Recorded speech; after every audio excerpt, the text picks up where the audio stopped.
What was the place of theatre in your childhood? I was raised up in theatre, and it was totally natural for me to live this kind of life. I was an intern at a theatre for 1 year before I left. I left Germany and to study theatre in Vienna. I started to realize that my parents actually live also in a world of fiction.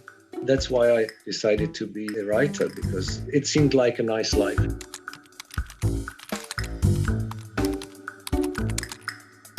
When you talk about family and how a family maybe is structured, you're also talking about the society that contains that family.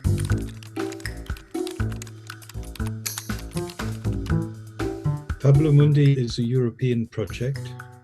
Your plays have been translated and performed abroad. I think translation is a rewriting, and it gives you a new understanding of the piece. I wonder how you see the future for the place of theatre that is emerging from the crisis. Theatre is something that has to be done in a place with the audience. I don't think that the solution is to do all virtual. We have to invent something else, but I think it will be very difficult for a while.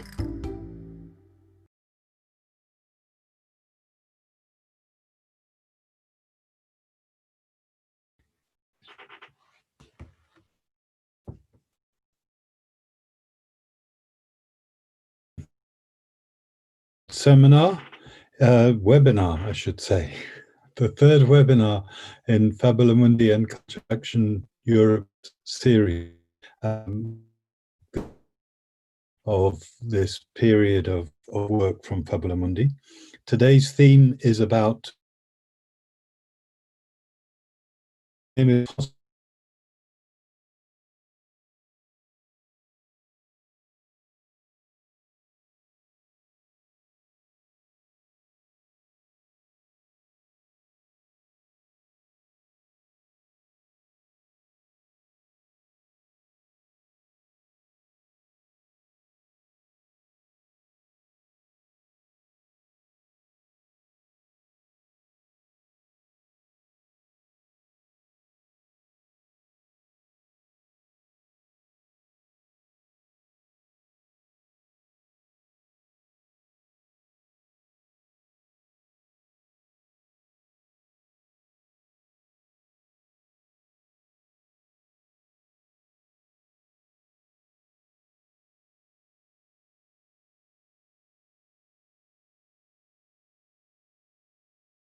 Hello again. I'm sorry about that. I'm joining the webinar from rural France, and it's the unpredictable nature of internet connections.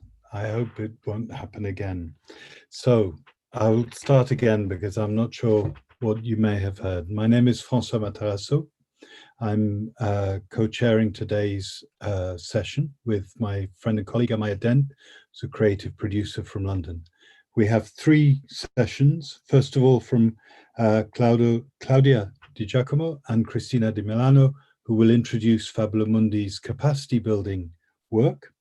Then we have a conversation about the professional development of a playwright. How does a playwright support their creative practice intellectually and professionally, with Nathalie Fillon and Helena Tornero. And finally, we'll have a session on creative playwriting and theatre translation cultures in Europe, between a conversation between Margarita Leira and Caroline Marcillac. There will be time for some questions, so if you do have questions, please do put them into the chat. It would also be nice if you take a moment just to introduce yourself so that the people who are watching can see who's here.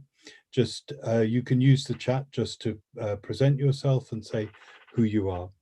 So without any further ado now, particularly now we've lost a little bit of time, let me begin by asking Amaya to welcome Claudia and Christina to talk about the Fabulamundi Capacity Building Programme. Hi everybody. Okay, so we're going to start first with a question for Claudia, just asking you to tell us a little bit more about MobPro, as it is called, or the mobility programme. Could you tell us a bit, Claudia, about what it is that the mobility programme was trying to achieve? Mm-hmm. Thank you, Maya, for this question. Thank you, Francois, for this introduction. I'm Claudia Di Giacomo. I'm actually the project leader of Fabulamundi, and I am the owner and director of PAV, which is a company based in Rome, with which we've been working on contemporary playwriting for a long time, because actually Fabulamundi has long roots. At the beginning of 2007, we started a program called Face à Face, working just with Italian and French playwrights. And then Fabulamundi started his life in 2012 with just 5 countries, and then went on till the large-scale project that started in 2017. In all this year, we have been, presenting the text of playwrights and sending them abroad or inviting them in our countries and making translations, making foreigners, artists work on this text. And so the playwright will come with a text and see the work. And this was actually the meeting. Then after a while, we felt that this was not enough. So when we were planning for the big scale edition, and Caroline would remember it very well because she was there, she was very much generally contributing as much as Christina to this project. We figured that the feedback that we had from our playwrights was that for them, the most fulfilling moments were when they could meet other playwrights and share their way of work, their fears, or what their desires and whatever. So we figured that in the next edition that we were planning, there was a 4-year edition, so we had more money, more space, more time, of course. We would have dedicated something to each playwright of the selection, because it's true that in Fabulamundi, each part offers a pre-selection of playwright, and then the others choose some of these playwrights in order to do an activity. So it could be a production, it could be a stage writing, and so on. So the only activity that we were thinking is dedicated to every playwright was the one of the mobility program. So there was an activity of international meetings with playwrights coming from different countries, one each, and having 3 or 4 days to share.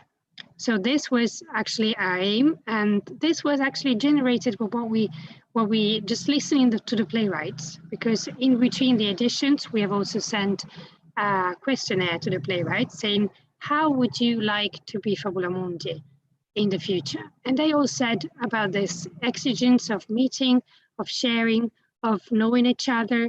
And so that's why we figured all this MobPro. So this is where it comes from.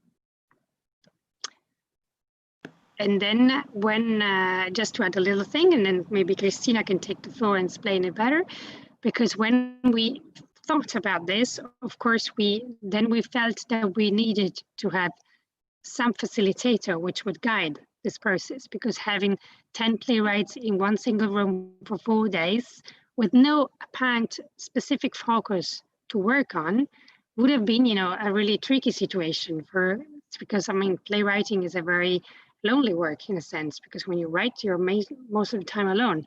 And so it would have been necessary to have a facilitator. And with Christina, we have thought of many good things, and maybe she might tell. That sounds amazing. Thanks so much, Claudia. And Christina, I wanted to ask, yes, if you could talk a bit more about the sessions and just tell us how you found them, and in particular, what the strengths of the sessions were. Thank you. Thank you, Amaya, for the question. Thank you, Francois, and all of you for being here. Well, it's really moving for me to go back to those days when we were planning these MoPros with Claudia, and we were asking ourselves, well, yes, we know where it comes from. It was really a need of the playwrights that Claudia, as Claudia just told us. And of course, we thought about the need of having a facilitator, and we were lucky enough to have Francois accepting to have this role in all the MoPros. He was really an added value of all the process because he's a very experienced and learned man, but he's also very able of making personal connections. So it was really great to have him on board. But then we were also wondering, what do we talk about with 10 playwrights in each of the 8 MoPros? How do we structure it? We had a very clear idea of what not to do. We didn't want the MoPros to be, let's say, technical workshops. So we didn't even think for one moment to have workshops based on writing or, well, on the job, let's say, of playwrights. And it was not meant to be something too much linked to their professional development in a technical way.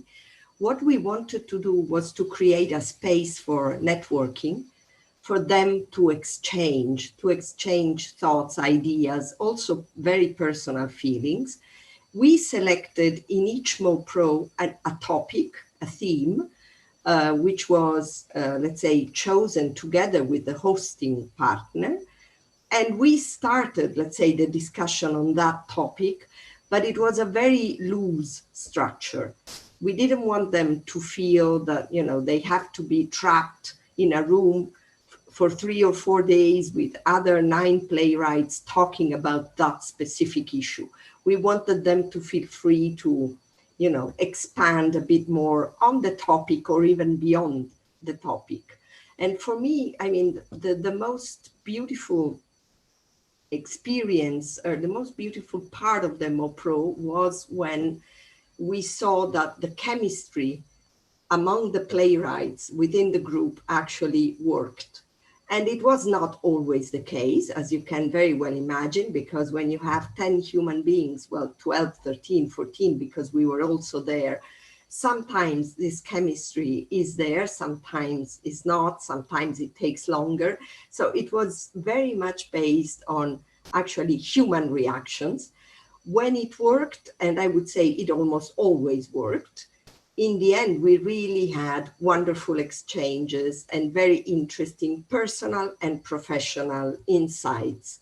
But of course, it's not me or Francois or Claudia who should tell it. It's more from the side of the playwrights that we have somehow learned what was the most important and successful aspects, what were the most important and successful aspects of these MoPros. Thanks so much. It sounds incredible, the programme. It sounds great. We're gonna do some hearing from those playwrights now, as you said. So I'll hand back over to Francois for this next section. Thank you, Amaya, and thank you, Christina and Claudia, for this very clear outline of the MoPro. And in fact, listening to you, I remembered it took me back to the first of those events, which happened for me in Barcelona in July 2018. Now I have to say, 2 years ago, and it seemed to me it's one of those times when you don't quite know what's going to happen. You turn up, you have prepared everything, but as Christina says, there are 15 or 16 people in a room, and you really don't know how it's going to work. But already by lunchtime on the first day, I think we had all relaxed and realized that this was going to work. So I'm very glad to introduce now to you Helena Tornero, who's a playwright, a screenwriter, a performer, a director, very experienced theatre person from Barcelona in Spain. And Nathalie Fillon, who's also a very well-established playwright from France. And they were both in two of the Mob Pros, although in slightly different roles. And Helena presented some of her experience of working with refugees during the Barcelona Mob Pro that I just mentioned. For me, it was obviously a big learning curve. I've never met 80 playwrights before.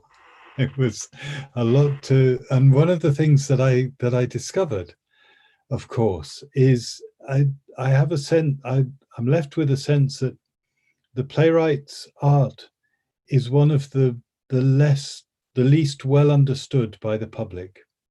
You go to see a play, you see the actors, even the director is applauded and comes on stage sometimes. You can see the technicians and so on, but the person who has imagined this and who gave the spark to what has just been seen is often a bit invisible. So, having talked to so many playwrights now, one of the things that I think was very interesting and characteristic of their work was that their pathways into doing what they do is very different. Some went to universities, others didn't. Some started as I think of another Spanish playwright who actually started as a dancer and decided that he had more to say in words eventually. And so the pathways are very, they're not obvious for many people. So I wanted to begin by talking to both of you to ask you to say a little bit about what your journey was into becoming a playwright, and crucially, what training, what education, what support you had, how much you had to make your way yourselves, or whether you had help. Let me begin with Nathalie, and then we'll turn to Helena.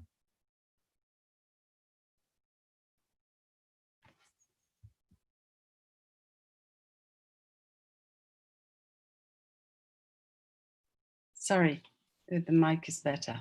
I was trained as an actress, so I was in the theater already, and it started. I was working with. I was young, and so after school, I was working with my colleagues from school, and a theater proposed us to stage a show for a young audience, and the guy I was working with knew that I was, because I had done some writings which he liked, and so he told me, "You will write the play." That was my first play, so I wrote it, and it worked out. And we were. But the luck was that it was already produced by a national stage, Scène Nationale in France, and then it was on tour for 3 years. It had the show received 3 prizes, so the start was very clear. All the signs were good to keep on writing, which I didn't do right away. But then but it helped me a lot because it was a professional recognition, so it opened all the professional doors. So next step was I had a grant. I asked for a grant, which I had. And then I went to La Chartreuse in residency, thanks to the grant. And then there, I really asked myself, what do you want to do? Because I was an actress. And so I wrote a play, and I didn't, I thought I could, maybe my life would be only writing. Then the play, artists liked it, not the institution, but artists trusted it. And I staged it, I directed it. and it was a success. It started underground and then growing, and so that was the start of the next step. I'm also a director, and so that's it. And how did I start? I don't know. I was preparing this question. I think I had the grammar of the stage in my body as an actress first, and also I read a lot, and I loved text. I loved plays. So that's it. Nobody helped me. I mean, yes, everybody helped me. The whole world. I mean, the whole books and plays and shows. I think I'm a sponge, you know. But I had no training in writing, no, and even I remember nobody would believe in my second play, you know, would trust it. But then afterwards, when it was on stage, they got it. So. Unfortunately, I became a bit like a goat, you know. I know I trust myself and also many actors, in fact. And then little by little, well, things. Yeah, some people helped, some people in the institution helped, but it's always individual for me, you know. It's not also because I'm a woman, so there's there's no miracle for a woman in this field. So it's step by step, and that's it. I don't know if I answer the question. Thank you, Nathalie. Beautifully answered. Let me turn straight to Helena and let's hear about your way into this world.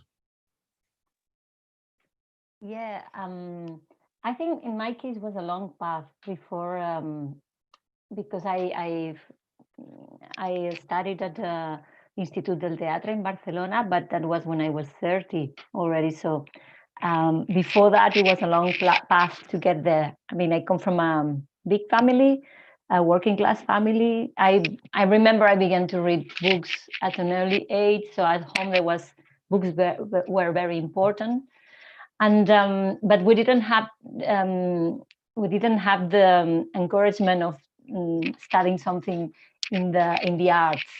I mean, of course, my parents were like practical people. They were very worried about the future, so they wanted us to study something. They didn't have the opportunity to access to higher education, so but they knew the importance of education, and they wanted us to have better opportunities. So they spent they saved every little coin they had to pay us language studies, and but their plans didn't include to use them in a career in the arts. It was like they wanted us to be lawyers or doctors, or so. I studied travel and tourism, which was something that we could afford at home and was in a closer university where I lived. I come from the north of Catalonia, from Figueras, quite at the border with the French border.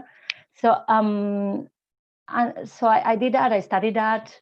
I worked many years in the tourism, hotels, cruise ships, tourist offices. And then, but theater was always there. I mean, I very, very clearly remember the first day I went to a theater class after school when I was 8.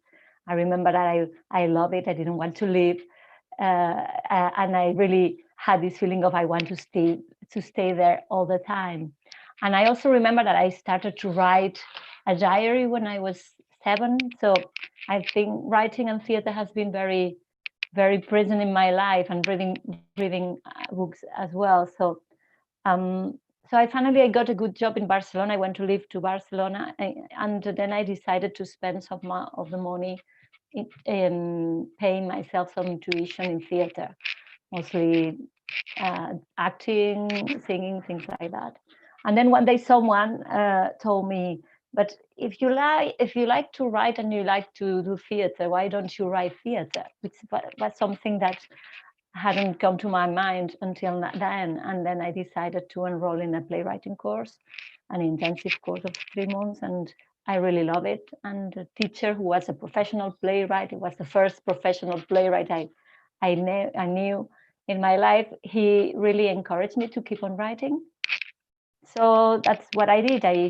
For some years I combined working in tourism in the Department of Promotion of Tourism of Catalonia. That was an official institution, until once I decided to try to apply to the exams for the Institut del Teatre, and I got in. So I left that job with all the horror of my family, who were like, no, now that she had a good job and she could practice the languages and everything, now she goes to study theater, and that's why when I started the more professional direction of writing. And then when I finished my studies, I really started I was very lucky to have some teachers at the Institut del Teatre who also helped me and supported me, and that gave me some jobs when I went out from there. I mean, it wasn't easy at the beginning because when nobody knows you, but I had some prizes, some awards that then people began to ask you to do some commissions to write some plays. So. Thank you very much, Helena. It's listening to both of you speak, I'm struck both with two things. I'm struck by the courage that it takes, and I think it obviously, for both of you with your backgrounds as women entering a career where men tend to be much more dominant, it clearly takes considerable courage and self-confidence and self-belief to forge your way in that world. But I'm also reminded that sometimes we maybe place too much emphasis in our culture on formal training, and particularly education in university, because of course, for most of history, most artists have done what you have done, which is to learn from other artists, to work with other artists. Until 100 years ago or 50 years ago, there were no courses for people to go to. So I would like to hear a little bit from each of you about maybe one or two of the people who have really helped you, that you've worked with, people who had an influence and showed you something, some lesson, some insight into your work as a playwright or as a theatre maker. Who would like to go first? Natalie, can I ask you? Tell us about somebody that had an influence, who inspired you.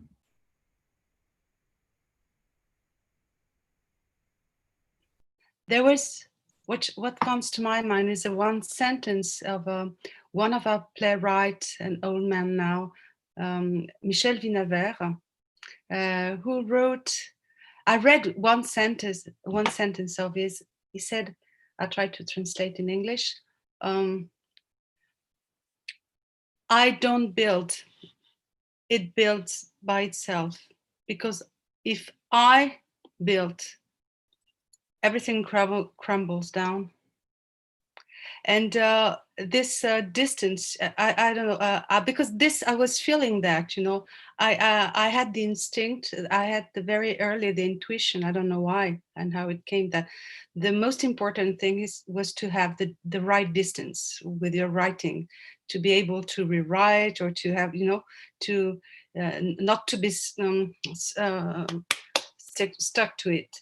And this sentence was just like an illumination, and also I was feeling that was my way, that was the right way, also about this I, which is too much, in which I don't believe somehow. I have so many I, just like everybody.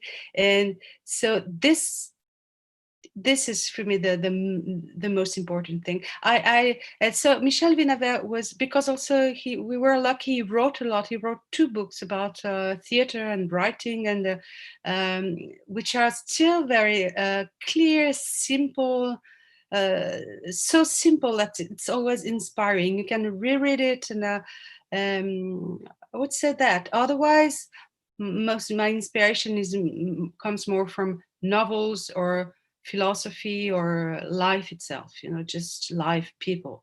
But in theater, it's, I would say that this, how to find the right distance. That's why I try to teach to my students too, because that's the most difficult, I think, to be your first reader, to be able to move like that. I love this reminder of I hesitate to use the word magic, but the uncontrollability of art making, because in a way it's at odds precisely with that idea that if you go to a university course, you can be taught all these things. I remember when you said earlier that you had read a lot, and that was part of what you brought in. And I remember I had the very good fortune when I was about 16 at school to have an inspirational drama teacher, and we had to read a new play every week. So in that year, I read 40 plays, and I've never read so much theatre in my life. So, and I was thinking when you said you had read a lot, I thought, yeah, I had read a lot too, but it would have made me able to write a play afterwards. So that's the magic bit. That's this incredible uncontrollable bit, where an idea comes and you can go with it and trust it. Helena, let me come to you. Tell us a little bit about somebody or more than one person, if you like, who was part of making you the playwright you are, that you met through your work. Yeah, there's 2 persons that I think they influenced me a lot.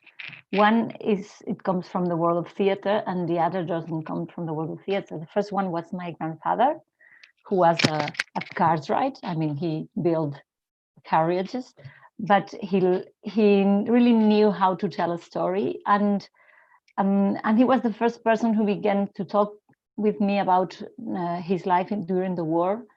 And I remember when he began to explain me the first time when he was sent to war. He was 21, the first dead person he saw there. He had to work as a grave digger in the cemetery there. And I was like, because this is something that he hasn't told before. Even my mom didn't know about that. She knew, of course, he had been at war, and he had been prisoner and everything, but he didn't know, for instance, that he had been working as a grave digger. And I was like, I mean, for me, it was like grave diggers were characters that appears in Shakespeare plays or in Edgar Allan Poe's stories. So it was like, what? And I remember I realized there were so many people, many stories from my family and from my country that had been silent, that I really had the need or the desire to write about him. And I remember asking him, can I write about it? And he said, yeah, come next week with a recorder. So that, and the result of that was the first play that I wrote. And I remember also that my grandfather could watch it because it was performed by a non-professional company. And because there wasn't too many characters in there. I mean, he had all the problems of the first play that you write. But I remember very clearly that day, so watching the audience laughing and crying, and my grandfather also there, that I thought, that's what I want to do. I mean, I want to write things that make people laugh and cry and feel things. And that, I think that was very important for me. I mean, I always remember my grandfather always said that was the best day of my life, and it was a gift. And I said, no, it was the gift from him to me, because then I realized what I wanted to do. And the other person that was very, very important for me was a teacher at the Instituto del Teatro, called Jaume Melendres. He was the theory teacher. He was a playwright, and he also had a long story. I mean, he of meeting many important people in theater. He met UNESCO because he was a translator also, and I remember in one of his directing classes, he said, he told us that sentence, which was, "Remember, we are here to create beauty," because we're so worried about other things, and it was, but remember, it has to be told with beauty. And he had another sentence when I was writing a play, and he was my tutor for that play. It was, don't think too much about what you're writing about, but maybe you should write about against what you're writing about.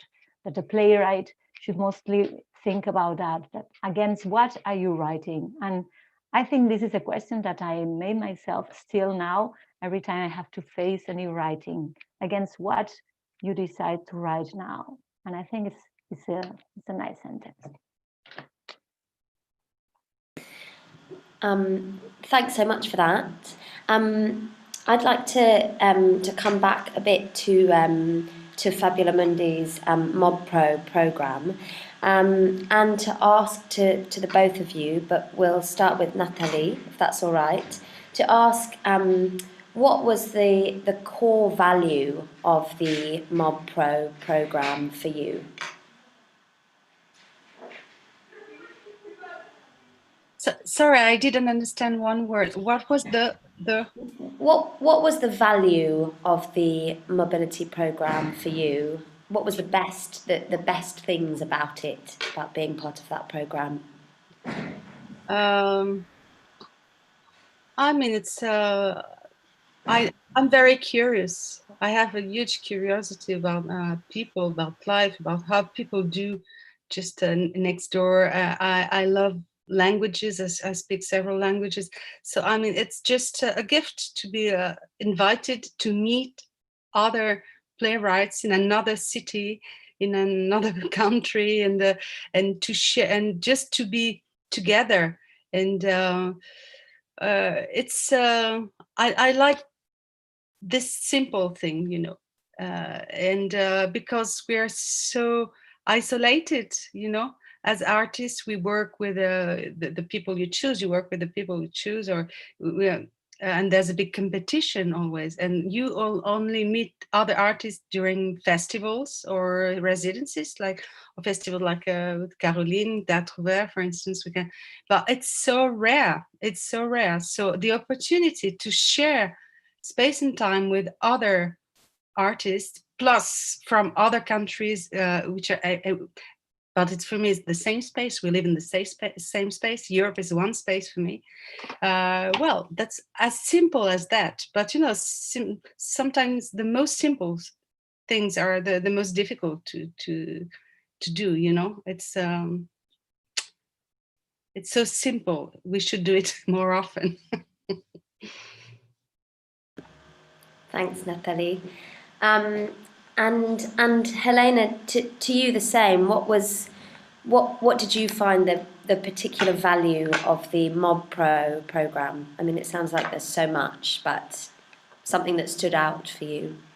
For me, it has been an opportunity to get to know other authors, other stage directors, other context, of the theater context. And I think that's something that that nourishes you. It gives you the chance to nourish yourself and to learn and to grow as an artist. I mean, for me, it has been really a huge experience. I never had imagined before that I would direct a play in Romania and in Transylvania, or that I would be in La Mousson. Natalie and I, we met in La Mousson, by the way. And so, I mean, it's also in Italy, I had the opportunity to see the beautiful reading of Roberto Rustioni of one of my plays, and to talk with you. And I think for me, maybe one of the most interesting things was also to share the points of view of different people doing the same job, and also the point of view of the audience from a different country, because it gives you information from what you wrote that you didn't even know. Thank you.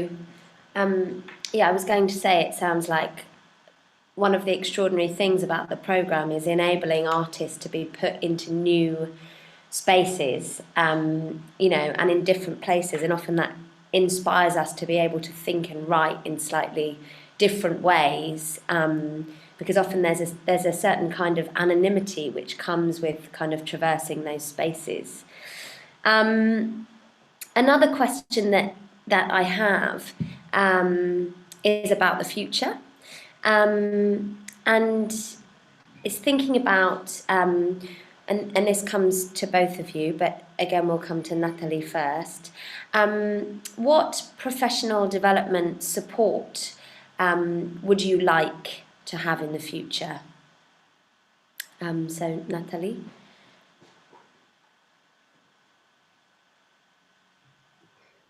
You mean with Fabulamundi or in my own country? In general, in an ideal world, what would be the most fruitful for kind of support for the future?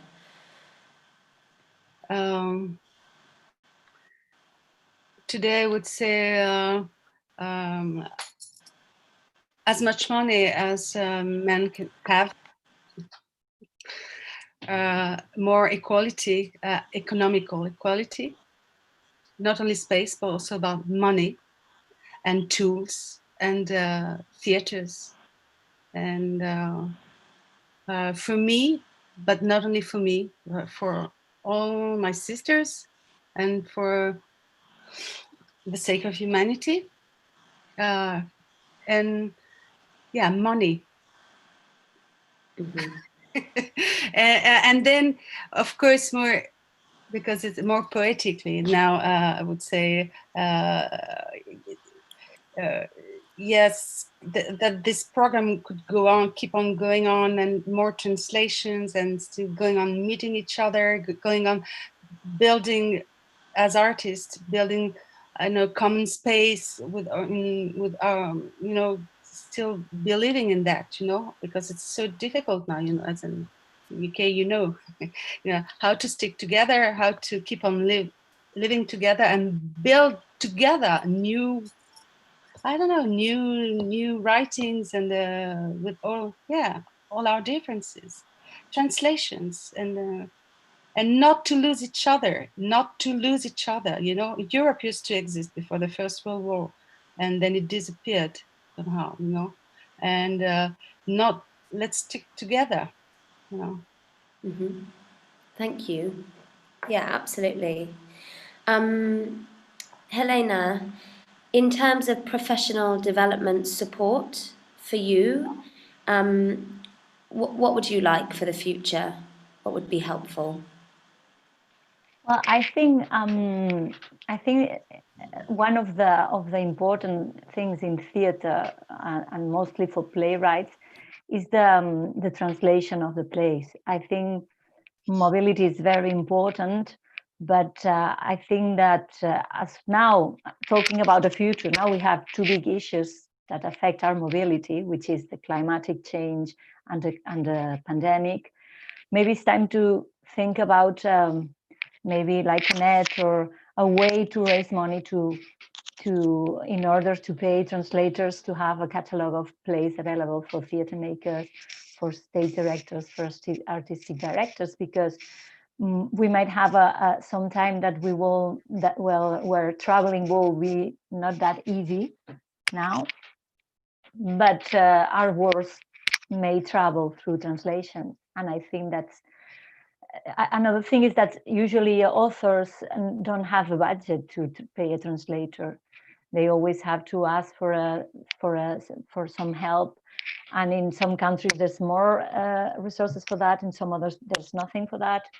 And I think that it would be a good thing to have this possibility, that because I think it's the real obstacle. I mean, if you want a play to be produced, you have to find a stage director who falls in love with it. And if there's no translation, or there's a bad translation, which can even be worse than not having a translation, then there's like an obstacle to get this play to the audience, to find its audience. And I think that will be something interesting.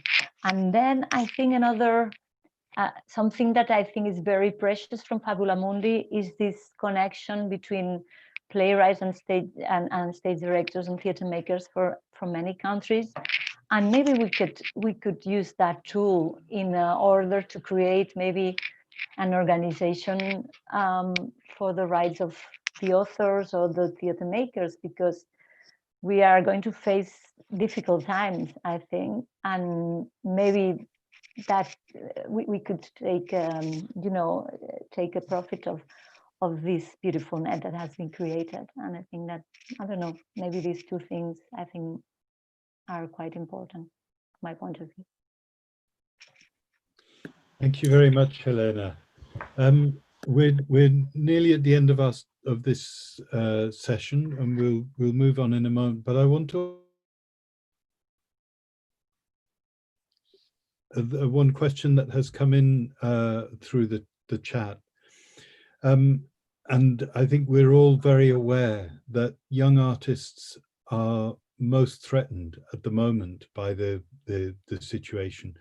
And the question was whether either of you have any suggestions as to how we can support young artists who are just coming into this profession at the beginning of their lives as writers for theatre. In a way, I'm asking you an impossible question, so I'm not asking you for a solution, but maybe your views of the position of young writers now would be interesting to hear. Finally, let me begin with Helena for a change, and then we'll come back to Nathalie afterwards. I think, I don't know, it's a difficult question, but I think one thing that could have been done is maybe an international award for young playwrights. I think that's something that might be quite easy to organize when having all these institutions and all these partners working together. And this could be, because I remember there was in Germany, there was the Theater Treffen Award that was open to many authors, but still I remember that at the beginning of that award, you could send the play in your original language, but then later on, because of the cuts, I suppose, you had to translate into German or into English at least. So that made a bit more difficult to many people to access to it. But I think something like that, I don't think it will be very difficult to, like some kind of, and also, yeah, I think some because an award encourages you to keep on writing and gives you some presence, and that's something that may be helpful. And I don't know, then some how you say that, some scholarships, I think the economic help is which always is more needed when you begin to working in art. Thank you, Helena. Nathalie, young artists. Well, maybe what was given to me when I went to La Chartreuse, this residency place, it was a beautiful moment. This place is dedicated only to writing and playwriting, and when you come in, just you come in this space, and it's the space where everybody is expecting from you a good play. There's no places like that. We're all at home fighting with something. So this simple thing again, to be dedicated places for that.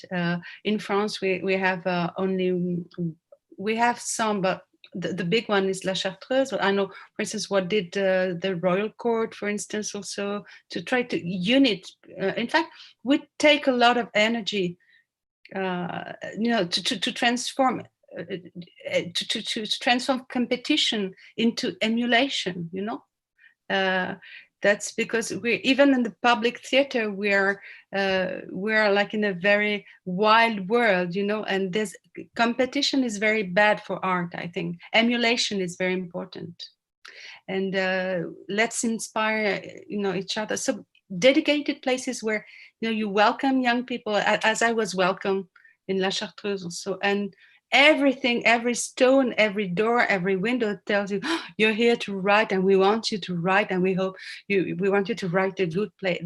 I think that's, yeah. And of course, money to have the time for that, and to be free a bit, not necessarily a lot, but, just to say, take your time also to write, we need you.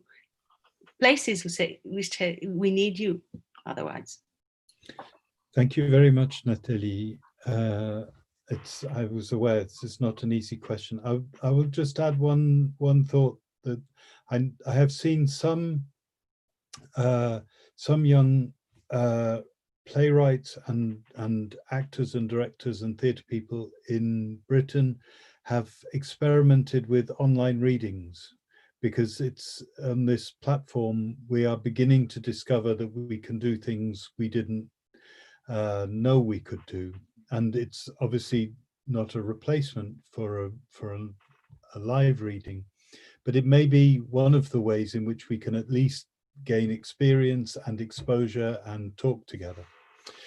Let me draw this part of the session to a close for now. We'll come back to Nathalie and Helena at the end of the session for some more general discussion. But I'd like to introduce Margarita Leira and Caroline Marcillac, who are going to talk about Margarita's work on playwriting and theatre. To you. Hello, good afternoon. Thank you so much for having me. And thanks for everyone who's watching. My name is Margarita Leira, as Francois just mentioned, and I am a senior lecturer in drama and theatre at the University of Kent. And my research is in the area of contemporary European theatre and translation for the stage. And as Francois mentioned, I am the author of an academic study commissioned by Fabulamundi Partners, which aims to map, describe and compare different local practices and systems and institutions and conventions in contemporary playwriting and theatre translation, and how different countries, how things operate in the various countries where the partners of Fabulamundi are based. So this study was essentially commissioned to become a tool for industry professionals, including playwrights, to have a shared understanding of how things work in other countries and have a sense of what best practices and systems of support can be borrowed to grow the field and make the field of contemporary playwriting more sustainable where they're operating. Also to understand how things work, were they to kind of try and work in other contexts. And as you know, Fabulamundi has venue partners in Austria, Germany, France, Spain, Italy, Czech Republic, Poland, Romania, and the UK. And so the report assessed the playwriting cultures in all of these contexts through focused interviews and surveys. And just wanted to mention that the report will be published in an online journal, Critical Stages, or Scène Critique, in December, but I'm sure we will publicize that when that happens. So I'm here with Caroline Marcillac, Artistic Director of Théâtre Vert in Paris, and I wanted to discuss with her how she thinks, how she sees the system working in France compared to what she knows about other countries from reading the report, but also from working with all the Fabulamundi partners, and also to highlight some of the differences that we found across European partners' way of working. So thank you so much for being with us, Caroline. We will touch upon some of the issues mentioned earlier by Nathalie and Helena as well. But just to start off, one of the main differences I highlighted in the report was around commissioning practices and how venues actually source new plays. So Caroline, do you want to tell us a little bit how things work at Théâtre Vert and maybe how that may differ from other working practices within France, if you see there being any differences? Hello to all of you. Hello to Nathalie and Helena. It was very interesting to hear from you about your percourse and your percourse also with Fabulamundi. And the question of translation, I think that we will talk about it later on with Margherita, and I think it's very interesting. I was very, very interested in all my conversations with the partners, because and with Margherita, because all together we tried to find out what are the best practices and what can be the most interesting for playwrights to improve their tools, and also to be more known, more visible in the European field. So it was very interesting. I have to say that talking about commissioning, us in Teatru Ver, we don't commission new plays, because our role as the National Center for Contemporary Dramaturgy is to read what the playwrights write and answer to them and help them develop their work, develop their plays, and develop their relation with the stage. So we read the manuscripts, like 500 per year, and then we answer to all the playwrights, and then we work with them, and we are focusing on newcomers, new playwrights. But well, as far as I know, and we know in Teatru Ver, because we talk with a lot of playwrights, the venues and the programmers, the decision makers in theater are more interested in co-producing or welcoming new performances than commissioning new plays. Most of the time, the choice of commissioning a play or working on an existing play is not made by the general managers of the venues.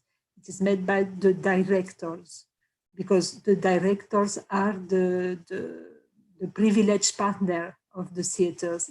It's not the playwrights, which is a problem in a way. So it happens that theaters do commission new plays, especially when the general manager is also an artist and a director or a playwright himself or herself. Often the commissions deal with specific themes related to the audiences or the territories that the theaters are working on. For example, I don't know, the lockdown of industrial companies that lead to a huge unemployment in some regions in France, or harassment at school when the theaters are working with young pupils, and so on.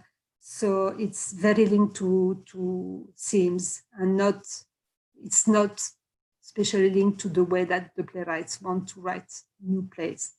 But anyway, it's very interesting to commission new plays. Even if we don't do that at Teatru Ver. But I think that venues and theaters do not commission enough new plays, because they don't work directly with the playwrights, and they don't have inside their theaters or literary dramaturgy departments or advisory for the playwrights. Yeah, thank you, Caroline. I think you touched upon so many points. So spoiled for choice for where to go next with our conversation. But yeah, it's really interesting, because in my study for Fabulamundi, I have come to realize how many differences there are in the way of working in various countries. And one of the things that you've just touched upon, that we talked about a lot in our previous conversations, was the importance of dramaturgy departments, or literary departments, they're called in the UK, which is the context that I know best. That's where I live. So the fact that there is a particular team whose remit is to establish relationships with writers and to actually be the primary interlocutors of the venue with the writers seems to be a particularly interesting practice. And I know a lot of Fabulamundi partners who live in countries where that isn't a standard practice have said to me that they would like that to be established, an established practice. And you also mentioned something about there being the director being the primary interlocutor. That's a particularly difference between the French and the UK system, where actually the playwright is king. But I know that from various conversations that in continental Europe, most of the time the directors are, as you say, the privileged interlocutor. But I know that, so as I said, in the UK, Germany and Spain to a lesser degree, there are, and also in the Czech Republic, there are traditions to commission writers. And I think that writers find that a particularly valuable form of support from venues to be under commission. Whereas I have found in my other conversations with playwrights where that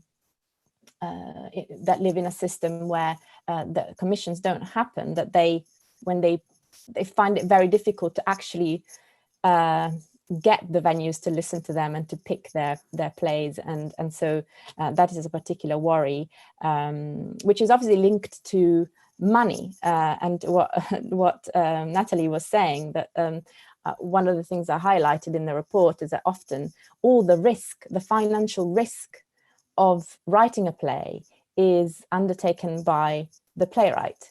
So the risk of taking the time off to write a play often is funded by the state or by venues where that commissioning happens. But in many countries, such as Poland, for instance, but also in Italy, and as you say, in France, authors have to often find themselves self-funding creative periods where they have to take the risk, and then often they're not paid for the play to be staged, but only paid through a percentage of box office, box office intake, which actually constitutes a really high risk for the playwrights. One of the other themes that we've highlighted, just talking to Natalie and Helena, was translations. So I just wanted to ask you a little bit about that and about how translations happen in France.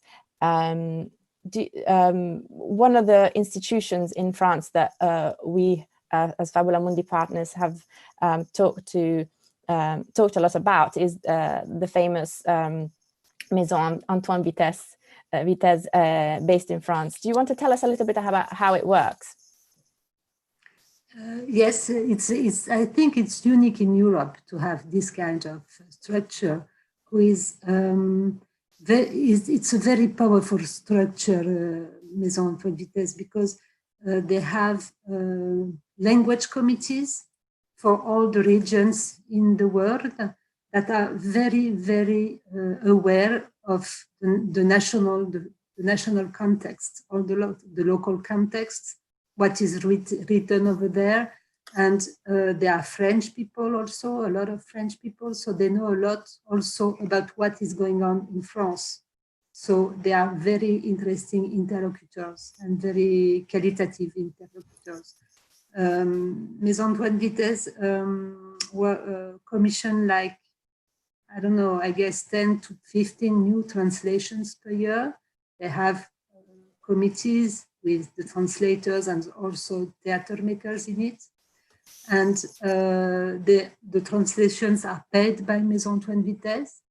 And they also do a big job to promote the new plays and the playwrights in France among the decision makers, the reading committees, the directors, and so on.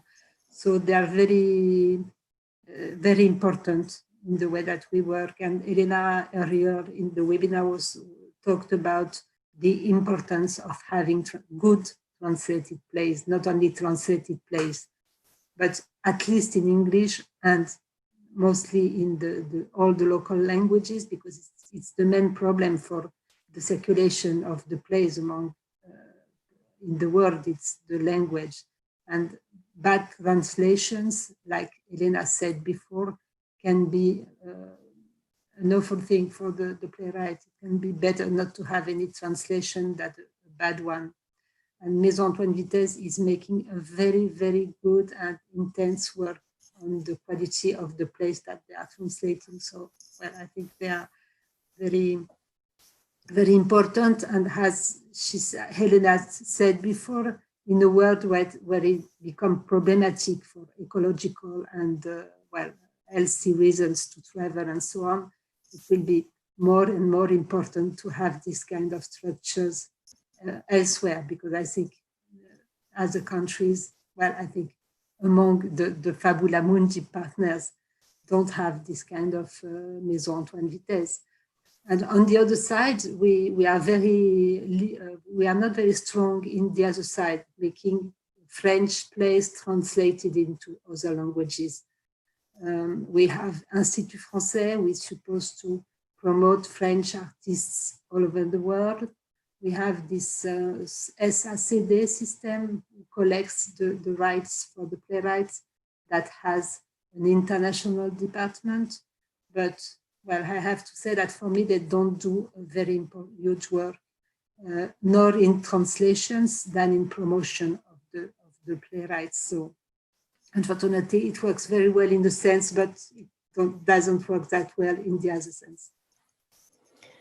Yes, so everyone is envious of your Maison Antoine Vitesse, but you, as you highlighted, the opposite side of translating French plays is problematic. And I know from my conversations with many partners that finding funding for speculative translations is always very, very difficult. And as you say, Institut Français, like other cultural institutes based in various different countries, like the Goethe Institute, for instance, they fund a lot of translations of plays, the Goethe, obviously the German plays, into other languages.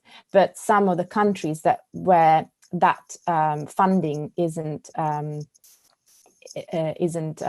used for translations have other models to fund translations. And one of the models that I found particularly interesting was in the Czech Republic, where the literary agencies that don't really are the commercial type of literary agencies that we find in the UK, but they are, I think, in between the SACD, so Authors Society, and a commercial sort of literary agency. They're called theatre agencies. They fund speculative translations and then promote them.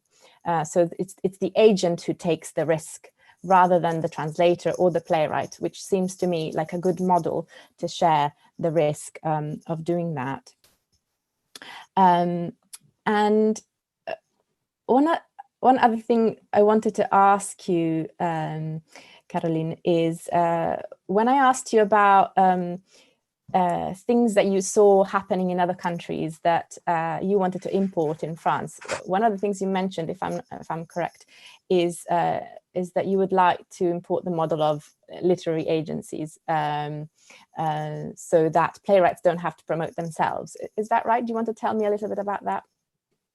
Yes, it's for sure in France the only way for a playwright to get known by the professional makers is to go to send his plays to committee readings, or to meet a lot of actors, directors, and try to pitch their work and pitch their plays. And there are some exceptions, but usually there are no agencies that can promote the plays and the playwright. It is very simple to promote a play or a playwright if you are in the middle of the decision makers and you know very well your playwrights and your plays. I do that for Théâtre Ouvert, even if I'm not an agency. I do that naturally, but the playwrights usually don't have this kind of help. and they have to be at the front of the relationship to try to meet or meet directors or meet venues and try to be commissioned also, because it's a way to get a little fee on money, which is a problem that Natalie talked a lot before. How do we pay the playwrights?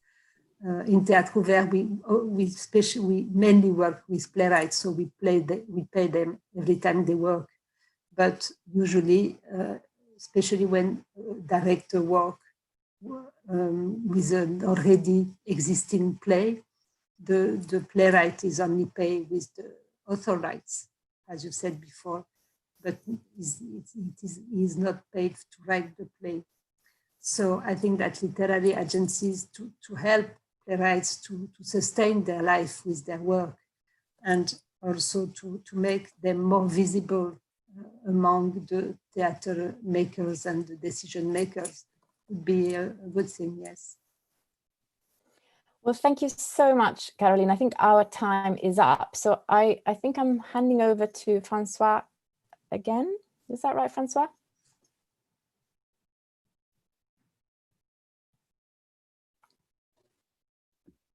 Thank you very much, both of you.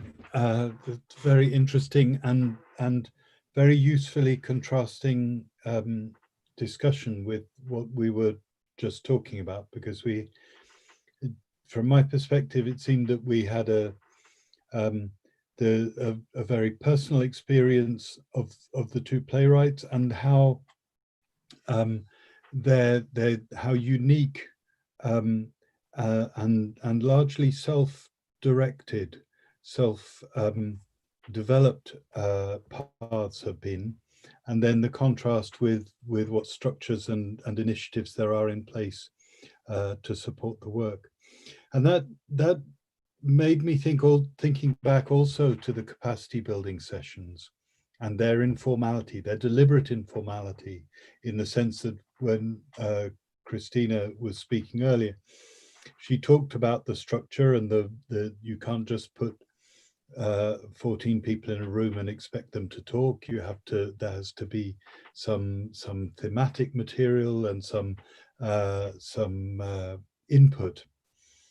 But nonetheless, there was a conscious and deliberate informality. And I thought we could use this final period for a bit of discussion around what seems to me to be potentially one of the real difficulties of that approach. Because Helena talked about, I mean, you talked, Helena, about your working class background and the difficulties of feeling legitimate, and your parents even saying, you know, don't give up a good job. It's and Natalie also talked very eloquently about the inequality with which women are faced in this work. One of the dangers of informality, which I think is inescapable, it is how artists learn and develop.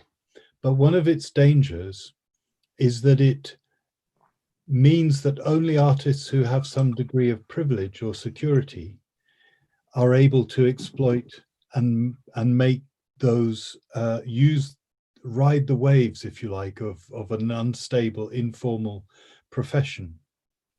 So I would like to turn to each of you, to come to each of you in turn. But before I do that, to give you a little bit of time to think, I want to ask Amaya to tell us a bit about her experience, because among other things, she has worked with young producers programs, working with young people from inner city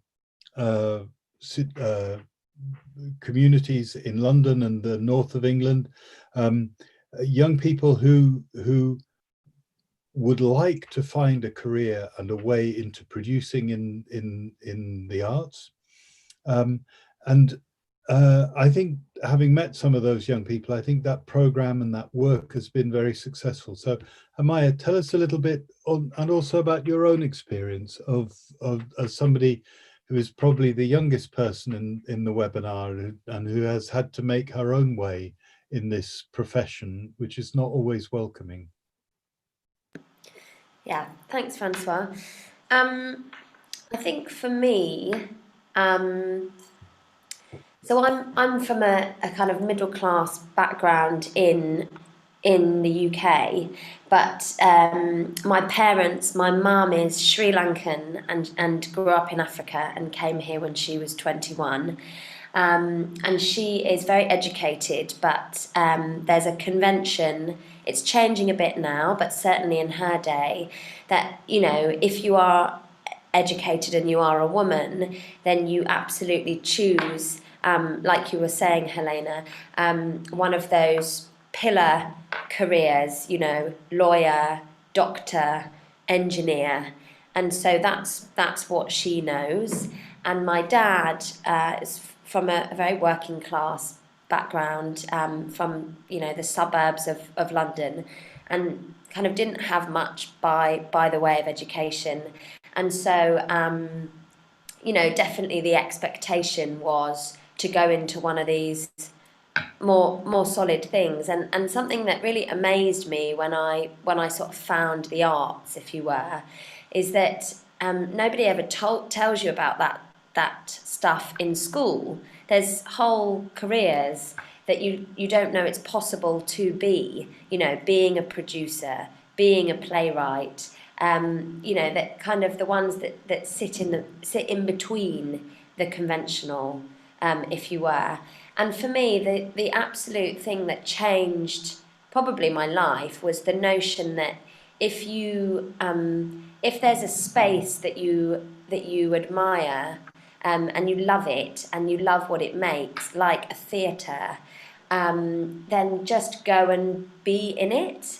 And when I was trying to come into this world, I used to go and work in the cafe at this theatre Battersea Arts Centre to be in the space, because my notion was that I would probably meet some people and have some conversations and absorb it a bit. And it actually worked. You know, it was a long period of time, but in the end, I did. I made some connections there, and then eventually ended up working on a small arts project there, which kind of changed the course of my career. And now, you know, I work, as Francois was saying, with young people, and they are often young people who are ethnic minorities, and who are from less privileged backgrounds, and don't have further education, and certainly don't have networks where they can have an internship, or their mum has a friend and they can just go and pick up a position. And there are some really key things to working with those young people. If you really want to create pathways for a broader range of people to come into a sector, first of all, don't ask for any qualifying factor. That's the absolute thing. So when we've run these programs, we have created an application process, but we will generally say yes to most people that apply, and we will have an initial training phase, and then later on down the line we will shrink the group a bit more, but everybody gets some kind of training at first. The second thing is to take the project to where people live and to remove those obstacles. You know, to use a neutral space, as it were, to use a local community centre or a youth centre, a place where the community already exists, because then you're in their space and everybody has some more agency than before.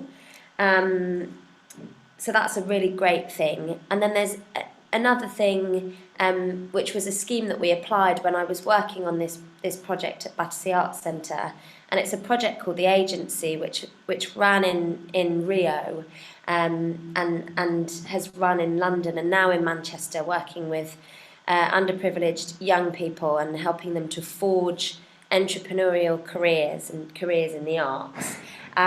Is to do some, if it can be afforded. What Battersea Arts Centre did was to give a provision of free theatre tickets to these young people. And it was amazing the journey that they went on over the year that they had access to these tickets.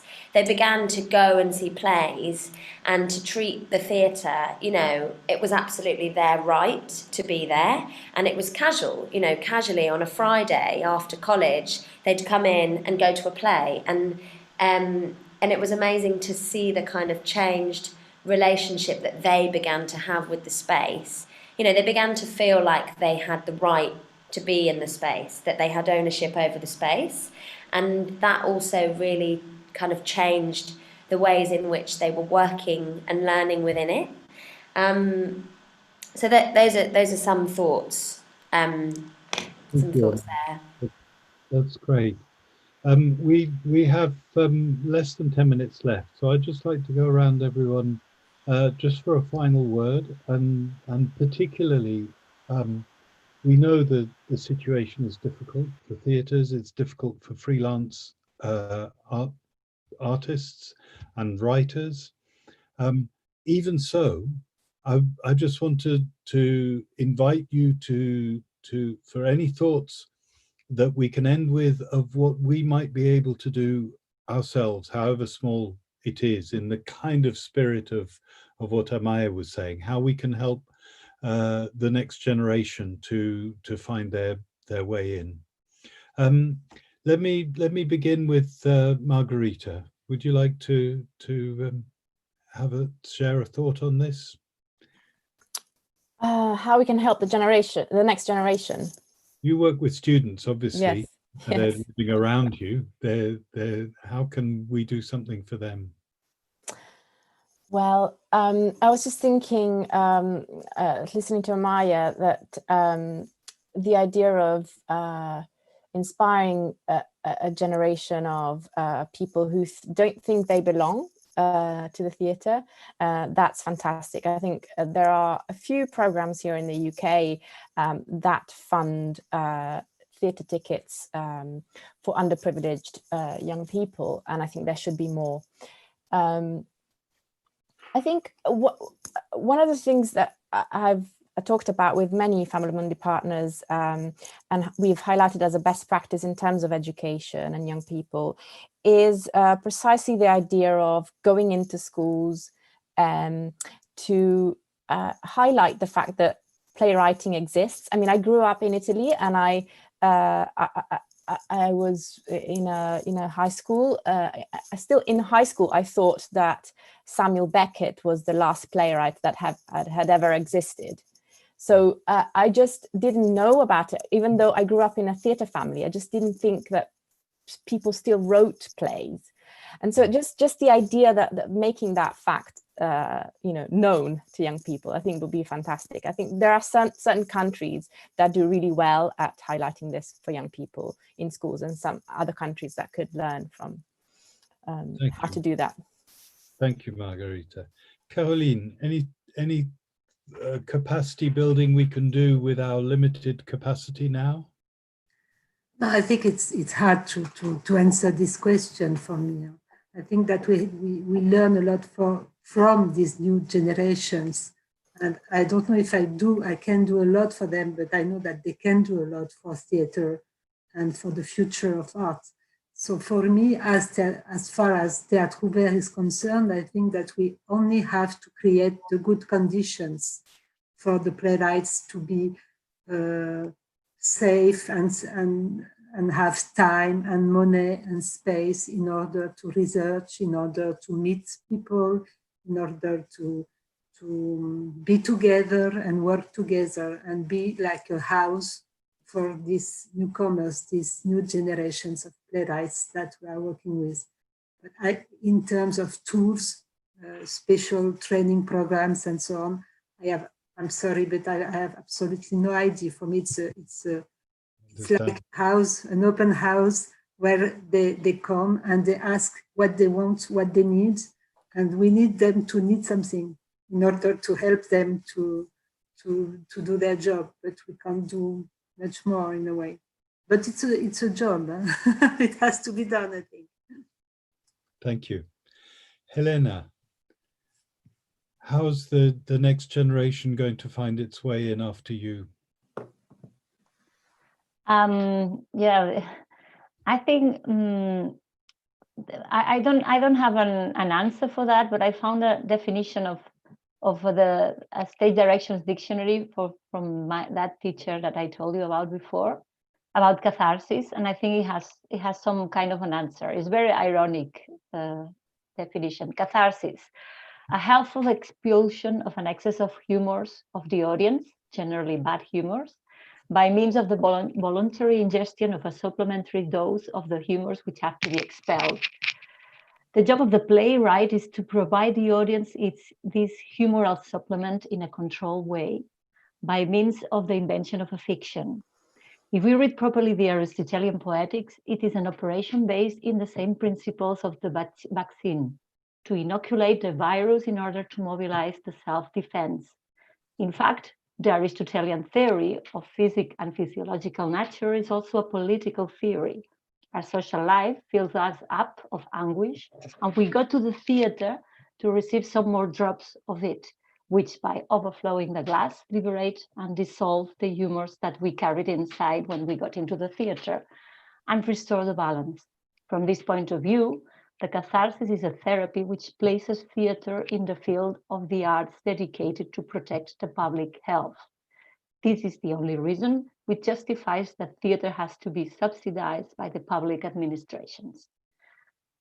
I like this definition not only because of this humor and irony, because also I think that we are going to face all these times after these waves of pandemic. There will be also this traumatic wave of people who will be losing their jobs and things like that. And I think theater has a place in that, in helping people to heal, not only by the performances, but also providing maybe these workshops or these activities to children, to teenagers. I think the thing that we were doing with Paramizades in Greece, we are going to have to do it now in Spain after the pandemic. So it's something that theater can be useful there. So. Thank you, Helena. I love the idea that maybe it's actually the inspiration of theatre that is the biggest thing you can offer young people, and to show that you are there being those living playwrights, not being Samuel Beckett, so that they can meet you and talk to you. Nathalie, you wanted to say something also about your sense of the mob pro. So I give you the last word. Yeah, but I want to add, because I'm on the same page with Helena, and I'll say, I think to help the new generation is to give them joy and vitality. Joy is a very primitive emotion, and when you're born, you have it when you come to the world. And so to remind also that even maybe in the dark times, we need joy, we need vitality, we need humor, we need, please, sometimes I think that the generation before mine tried to despair me, and they didn't succeed in that. Joy is a primitive emotion. Humor is, I need it to survive. So even if it's the end of the world, let's be joyful and playful. That's also the theater allows that in a cathartic way, of course, but we shouldn't forget that. They will, otherwise they will. We're going to be very old and boring people, and so well.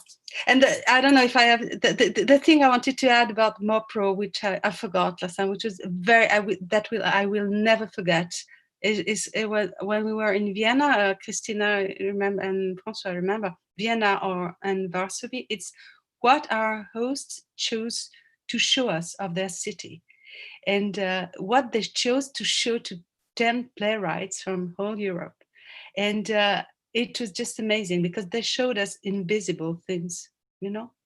They took us to places with everything had disappeared, and they told us stories in Vienna about the Rote Vienna, and in Warsaw about the Jewish ghetto. And I'll never forget that. It was full of ghosts, common ghosts. They showed us somehow the European ghosts, and it was so, you remember, it was, nobody could show us that of a city. I will never see Warsaw or Vienna the same way now, That's what I forgot to say. Thank you, Nathalie. That's a wonderful reminder, and of the ability of human beings to see things that aren't there and make them be there by how they tell their story. Christina. Yes, here I am. I just wanted to say something about the pillar careers that Amaya mentioned before. I think most of the things that have been said this afternoon are really encompassed by this definition of pillar careers. One of our main problems is that cultural professions in general, playwriting maybe in particular, are not seen as pillar careers in our societies. We have a problem of relevance, of perception of the importance of the role of art and creativity within society, which I think it's a huge, enormous problem because it's strictly connected to the model of society in which we live in. So I think we have to be really committed to try to change this. Otherwise, we will probably find some measures to, provide solutions, but partial solutions. I think we have a much bigger and deeper problem here, which is the way our society has been built and the role that culture and the arts have within society. So I just wanted to share this thought with you. Thank you, Christina. And it's perfectly connects for me, Nathalie and Helena's final points about the healing potential of art and theatre and the ability to see and to tell things that aren't yet there to be seen. On that, let me end by thanking everyone, Caroline and Margarita, Nathalie, Helena, Christina and Claudia, who had to leave us, and my co-host Amaya. I think it's been a very rich discussion. We can't pretend to have solved all the problems we face, but maybe just talking about them is the beginning of moving forward. Thank you very much.